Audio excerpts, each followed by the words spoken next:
دعوتی و اصلاحی اور روحانی علاج سے متعلق قرآن و سنت کی روشنی میں مزید ویڈیوز دیکھنے کے لیے ہمارے یوٹیوب چینل عارف محمود سلفی آفیشیل کو سبسکرائب کیجیے۔ نحمدہ ونصلی علی رسولہ الکریم، اما بعد، اعوذ باللہ من الشیطان الرجیم، من حمزہ ونفخہ ونفثہ۔ نماز پڑھنے کے لیے نیت کی جاتی ہے، تو کیا ہر عمل کے لیے نیت کا ہونا ضروری ہے؟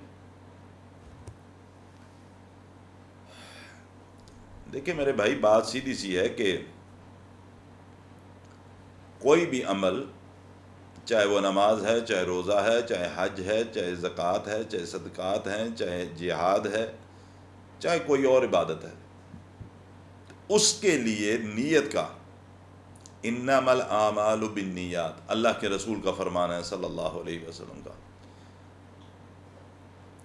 کہ عملوں کا دار و مدار انسان کی نیت کے اوپر مبنی ہے۔ اگر آپ کی نیت اللہ کی رضا نہیں ہے، اللہ کا قرب نہیں ہے، تو پھر ان اعمال کرنے کی کوئی اللہ کے ہاں وقت ہی نہیں۔ نماز پڑھتے وقت آپ کی نیت کیا ہے؟ اللہ کا میں حکم پورا کر رہا ہوں اور میں یہ نماز پڑھنے سے اللہ مجھ سے راضی ہوگا، میں اللہ کی رضا کی خاطر یہ عمل کر رہا ہوں۔ آپ آرام سے پڑھیں، خشوع اور خضوع سے پڑھیں، ٹھہر ٹھہر کر پڑھیں، آرام اور سکون سے قیام کریں، رکوع کریں، سجود کریں، تشہد کے اندر بیٹھ کے دعائیں مانگیں، آرام سکون سے پڑھیں۔ لیکن مقصد اور نیت کیا ہے؟ نیت یہ ہونی چاہیے کہ آپ اللہ کی رضا کے حصول کے لیے یہ ساری چیزیں کر رہے ہیں، اللہ کو اپنے سے راضی کرنے کے لیے یہ عمل کر رہے ہیں۔ اور اگر میں نماز پڑھ رہا ہوں اور میں یہ کہوں کہ میں رکوع بڑے لمبا، کمر پیٹھ اپنی سیدھی رکھ کے پھر سجدہ بڑے سکون سے لمبا لمبا سجدہ، اگر تو نیت یہ ہے کہ اللہ مجھ سے راضی ہو اس لیے میں سجدہ لمبا کر رہا ہوں، پھر تو اللہ قبول فرمائے، انشاءاللہ اس کے اوپر اجر ملے گا۔ اور اگر نیت یہ ہے کہ لوگ دیکھ رہے ہیں کہ واہ جی کتنی خشوع اور خضوع ہے اس کا، نماز کے اندر اتنے لمبے سجدے کرتا ہے، اتنی لمبی دعا مانگتا ہے، یہ تو بڑا پہنچا ہوا ہے کوئی، یہ تو اللہ کا بہت بڑا مقرب ہے، لوگ مجھے کہیں، تو یہی نماز جو میری اس ریاکاری کی وجہ سے جنت کے اندر داخل ہونے کی بجائے، یہی نماز اس ریاکاری کی وجہ سے مجھے اللہ کی جہنم کے اندر داخل کر سکتی ہے۔ آپ سوچ رہے ہوں گے اتنا سخت لفظ میں نے کیوں کہہ دیا؟ میں نے اپنی طرف سے کچھ نہیں کہا، امام الانبیاء محمد رسول اللہ کا ایک فرمان ذکر کرتا ہوں۔ اللہ کے رسول فرماتے ہیں صلی اللہ علیہ وسلم، قیامت کے دن ایک شخص اللہ کے سامنے پیش کیا جائے گا، وہ شخص عام نہیں بلکہ شہید ہوگا، شہید کو اللہ کے سامنے پیش کیا جائے گا۔ اللہ سبحانہ و تعالیٰ کے سامنے جب پیش ہوگا، اللہ اس کو اپنی نعمتیں جو زندگی میں اس پر اللہ نے انعامات کیے وہ گنوائے گا، یاد کروائے گا، اور پھر اس کے سوال ہوگا کہ کیا ہم نے تجھ پر یہ انعامات کیے؟ اس نے کہا جی اللہ، یہ سارے انعامات مجھ پر آپ نے کیے۔ اللہ فرمائیں گے پھر تو نے کیا کیا؟ وہ کہے گا اللہ، اپنی سب سے قیمتی جان کو تیرے راستے کے اندر قربان کیا۔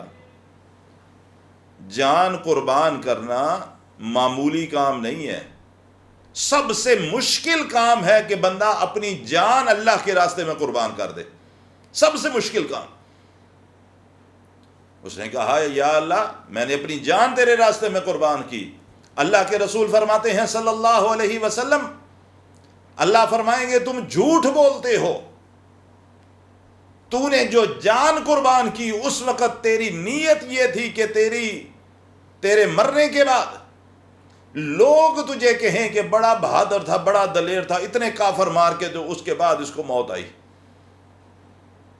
اتنی دیر دشمن کی فوج کا مقابلہ کرتا رہا، اتنی دیر وہ لڑائی کے اندر شریک رہا، اتنی بہادری کے ساتھ لڑتا رہا، تو جھوٹ بولتا ہے، تیری نیت یہ تھی اور اس کا بدلہ ہم نے تجھے دنیا کے اندر تیری مشہوری کروا کے ہم نے تجھے دے دیا، آج تیرے لیے کوئی اجر نہیں۔ اللہ فرشتوں کو حکم دے گا اس کو گھسیٹ کر اوندے منہ اس کو جہنم کے اندر پھینک دو۔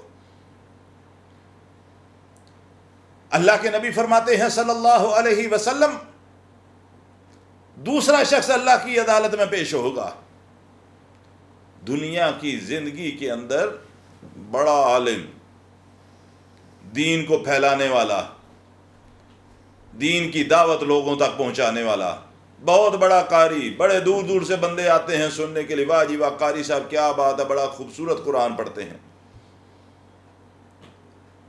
اللہ سبحانہ و تعالیٰ اس کو بھی اپنی نعمتیں گنوائے گا۔ جب وہ اقرار کر لے گا تو اللہ فرمائیں گے تو نے کیا کیا؟ اللہ تو نے مجھے زندگی عطا فرمائی، مجھے یہ انعامات عطا فرمائے، میں جب تک زندہ رہا اللہ میں لوگوں کو واعظ اور نصیحت کرتا رہا، قرآن سناتا رہا، تیرے دین کی دعوت لوگوں تک پہنچاتا رہا، اللہ اسی حالت کے اندر مجھے موت آ گئی۔ اللہ کے نبی فرماتے ہیں صلی اللہ علیہ وسلم، اللہ فرمائیں گے تو جھوٹ بولتا ہے، کذاب ہے، تیری مقصد یہ تھا کہ لوگ تجھے کہیں بہت بڑا خطیب ہے، بڑا عالم ہے، واہ جی واہ ماشاءاللہ، بڑا زبردست بولتا ہے، بڑا زبردست مقرر ہے، بڑا خوبصورت قرآن پڑھتا ہے۔ تیری اس نیت کی مشہوری، اس نیت کے مطابق اجر ہم نے تجھے دنیا کی زندگی میں عطا فرما دیا، آج تیرے لیے کچھ نہیں ہے۔ اللہ فرشتوں کو حکم دے گا اس کو گھسیٹ کے جہنم کے اندر پھینک دو۔ اس کے بعد اللہ کے نبی فرماتے ہیں صلی اللہ علیہ وسلم، ایک اور شخص پیش ہوگا جو مالدار ہوگا، اللہ اس کو بھی اپنے انعامات گنوائیں گے۔ وہ جب قبول کر لے گا تو اللہ پوچھے کہ تو نے کیا کیا؟ اللہ ساری زندگی میں غریبوں کی مدد کرتا رہا، ماہانہ میں پیسے دیتا تھا، بیواؤں کو، یتیموں کی کفالت کرتا تھا، مسکینوں کے ساتھ میں شفقت سے پیش آتا تھا، جن کے گھروں میں کھانے کے لیے کچھ نہیں تھا میں ان کو راشن سپلائی کرتا تھا، میں ان کی ضروریات کو پورا کرتا تھا۔ اللہ کے نبی فرماتے ہیں اللہ جواب دیں گے تو جھوٹ بولتا ہے، تو یہ سارے کام اس لیے کرتا تھا لوگوں میں تو مشہور ہو جائے، میں بڑا سخی ہوں، بڑا اللہ کے راہ میں خرچ کرنے والا ہوں۔ ایک تھیلا آٹے کا اور پورے پاکستان کا میڈیا بلا کے تصویر کھنچواتا تھا کہ دیکھو میں غریبوں کے اندر آٹا تقسیم کر رہا ہوں، میں غریبوں کے اندر ہزار ہزار روپیہ تقسیم کر رہا ہوں، میں یتیموں کی کفالت کرتا پھر رہا ہوں۔ تو جھوٹ بولتا ہے، تو چاہتا تھا لوگوں کے اندر تو سخی مشہور ہو، تیری نیت کے مطابق ہم نے دنیا کی زندگی میں تیری تشہیر کر دی، آج قیامت کے دن تیرے لیے کوئی اجر نہیں ہے۔ اللہ کے نبی جناب محمد رسول اللہ صلی اللہ علیہ وسلم اپنی نبوت کی سچی زبان سے یہ بات ارشاد فرماتے ہیں کہ اللہ فرشتوں کو حکم دے گا اس کو گھسیٹ کے اوندے منہ جہنم کے اندر پھینک دو۔ میرے بھائی یاد رکھو ایک بات، اعمال کی قبولیت کے لیے باقی چیزوں کے ساتھ ساتھ تمہاری نیت کا درست ہونا ضروری ہے، اور نیت کیا ہو؟ صرف اور صرف اللہ کی رضا، بس۔ اس کے علاوہ اگر دنیاوی مفادات کا حصول مقصد ہوگا، اللہ کی قسم یہی عبادات، یہی اعمال ہمیں جہنم کا ایندھن بنا دیں گے۔ اللہ کے رسول کا واضح فرمان میں آپ کے سامنے ذکر کر چکا ہوں۔ اور ایک بات یاد رکھو، اللہ کے رسول صلی اللہ علیہ وسلم کی ذات مبارکہ ایسی ذات ہے، اپنی طرف سے کچھ بھی نہیں فرماتے تھے۔ ما ینطق عن الہوی ان ہوا الا وحی یوحی، زبان نبوت سے جو بات بھی، جو لفظ بھی نکلتا تھا وہ بات در حقیقت اللہ سبحانہ و تعالیٰ کی بات ہوتی تھی۔ اگر اللہ کے رسول یہ بات ارشاد فرما رہے ہیں تو اس کا کیا مطلب ہے؟ یہ بات در حقیقت اللہ وحدہ لا شریک کا فرمان ہے۔ میرے بھائیوں اور دوستوں، اپنے اعمال کا احتساب کرو، نماز پڑھو، روزہ رکھو، حج کرو، صدقات دو، زکوٰۃ دو، عمرے کرو، طواف کرو، غریبوں کی مدد کرو، یتیموں کی کفالت کرو، مساکین کا ہاتھ بٹاؤ، سب کچھ کرو، لیکن کرتے وقت تمہارے دماغ کے اندر، تمہارے دل کے اندر نیت یہ ہونی چاہیے، یہ سارے کام میں صرف اور صرف اللہ کی رضا کے لیے کر رہا ہوں۔ اگر دنیاوی کوئی مقصد دل و دماغ کے اندر ہوگا تو یہ اعمال ساتھ ساتھ ساتھ غارت ہوتے چلے جائیں گے۔ اللہ تعالیٰ مجھے بھی اور آپ کو بھی اس بات کی توفیق عطا فرمائے کہ ہم جو بھی عمل کریں نیت صرف اللہ کی رضا کا حصول ذہن میں رکھیں، اور اس کے بعد ہم اللہ سے دعا کریں کہ اللہ تو ہمارے ان اعمال کو قبول و منظور فرما۔